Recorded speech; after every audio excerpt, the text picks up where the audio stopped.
last episode, or our first demo episode, we talked about Bladerunner 2049.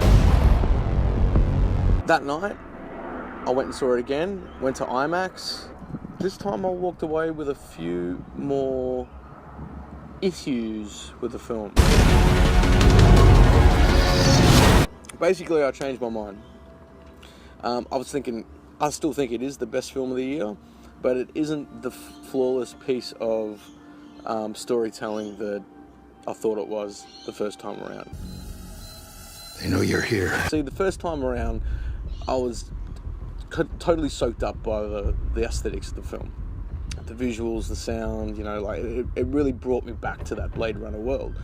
And so a few of the plot points kind of just went over my head. I missed some dialogue. I kind of thought, what's going on with this character? What's happening there? I pieced it all together by the end of it, but I still had some vagaries that I wanted to kind of clear up, which was great because I wanted to see the film again.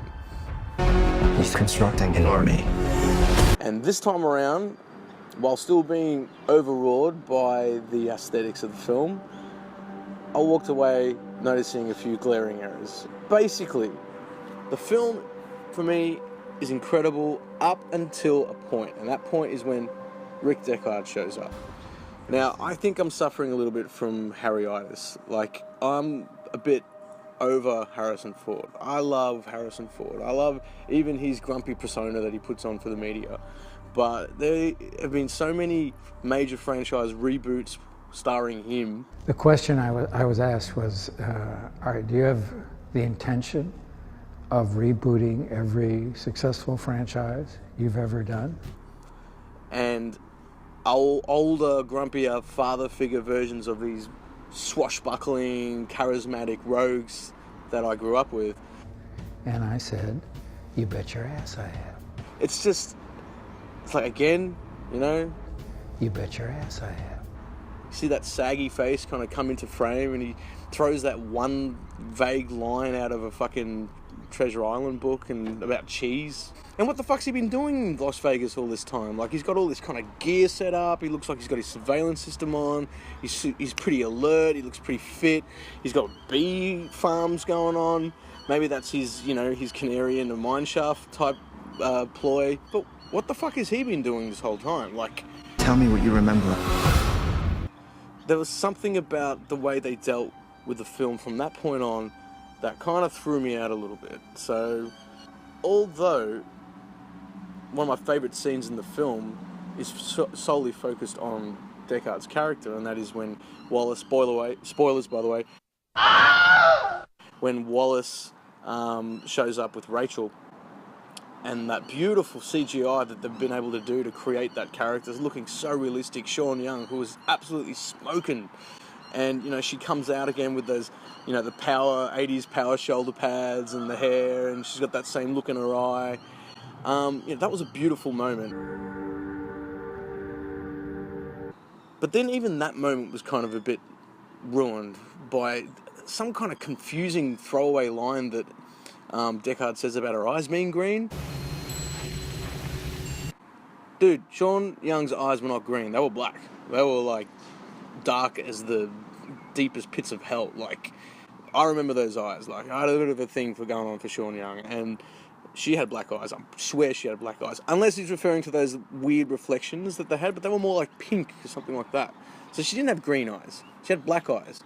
So really she should have come out with green eyes, and he should have said she had black eyes, and that would have justified the whole totally inappropriate, in-your-face, blow her brains out, in which she suddenly just crumpled like a CGI character would. I'm Rachel. Deckard. And then another plot hole happened, which just kind of threw me into this fuzz for the whole climax of the film. That was when, after we had that beautiful scene with Joy and Kay, and he realizes that she's been programmed to say all these things, he then suddenly just somehow picks up on the scent that Love and Deckard are flying across the ocean from this point, going here, at this time, in that moment. He just shows up out of fucking nowhere.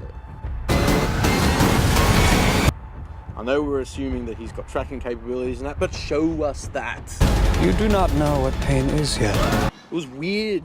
And then it kind of put me in this funk for the rest of that climax, because I admired the first time around where it was done, inside that spinner, on the sea walls, with the waves crashing in, everything's black, and you kind of like everything's kind of tight. It's the complete opposite to the original, where it was all open in this kind of huge mansion that was decrepit.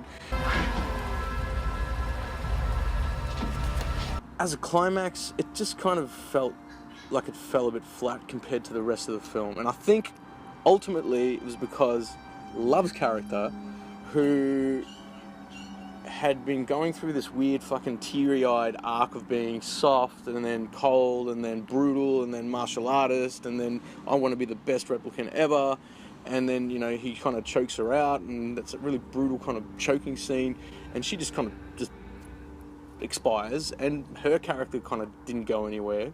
And then we have Kay doing what the replicant Nexus 9 models aren't supposed to do, and that's basically rebel.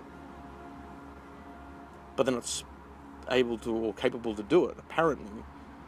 And I think that was one of the biggest things that the film should have dealt with, and that was how Wallace was in control of these replicants.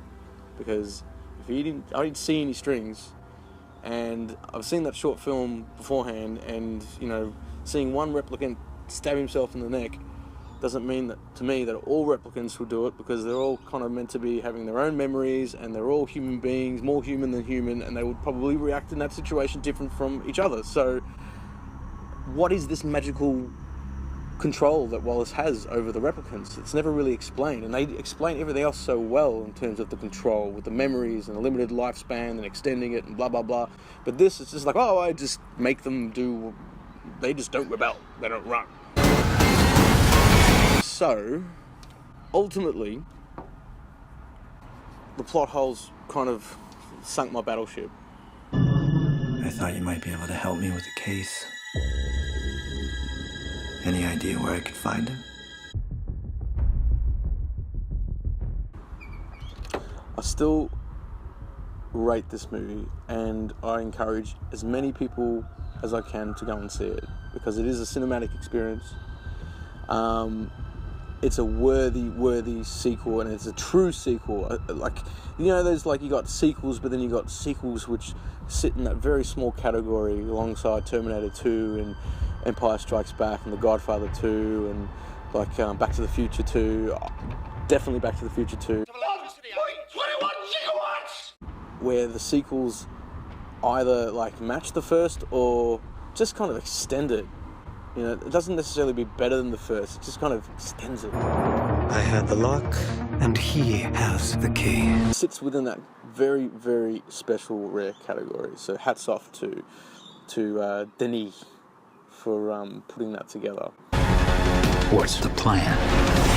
That said, it could have been even better. It could have been so much better, with a bit more polish on the story, and without jamming in this fucking Disneyland Replicant Rebellion, Matrix 2 and 3 type thing vibe that's happening with the lady with the missing eye and all of that. And we talked about the missing Roy Batty legacy, which I ranted on about in my first video.